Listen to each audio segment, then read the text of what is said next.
مومنو، کھجور کے جو درخت تم نے کاٹ ڈالے یا ان کو ان کی جڑوں پر کھڑا رہنے دیا، سو یہ اللہ کے حکم سے تھا،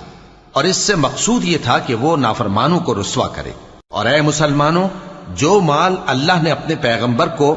ان لوگوں سے جنگ کے بغیر دلوایا ہے، اس میں تمہارا کچھ حق نہیں، کیونکہ اس کے لیے نہ تم نے گھوڑے دوڑائے نہ اونٹ، لیکن اللہ اپنے پیغمبروں کو جن پر چاہتا ہے غالب کر دیتا ہے، اور اللہ ہر چیز پر قادر ہے۔ جو مال اللہ نے اپنے پیغمبر صلی اللہ علیہ وآلہ وسلم کو بستیوں والوں سے دلوایا ہے، وہ اللہ کے اور پیغمبر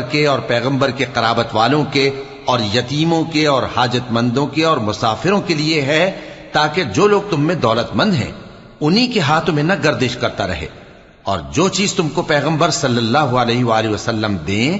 وہ لے لو، اور جس سے منع کریں اس سے باز رہو، اور اللہ سے ڈرتے رہو، بے شک اللہ سخت عذاب دینے والا ہے۔ اور ان ضرورت مند مہاجروں کے لیے بھی جو اپنے گھروں اور مالوں سے خارج اور جدا کر دیے گئے ہیں، جو اللہ کے فضل اور اس کی خوشنودی کے طلبگار اور اللہ اور اس کے پیغمبر کے مددگار ہیں، یہی لوگ سچے ہیں۔ اور ان لوگوں کے لیے بھی جو مہاجرین سے پہلے اس گھر یعنی مدینے میں مقیم ہیں اور ایمان میں مضبوط ہیں، اور جو لوگ ہجرت کر کے ان کے پاس آتے ہیں وہ ان سے محبت کرتے ہیں، اور جو کچھ ان کو ملا اس سے اپنے دل میں کچھ خواہش اور خلش نہیں پاتے، اور ان کو اپنی جانوں پر مقدم رکھتے ہیں، خواہ وہ خود بھی فاقے سے ہوں۔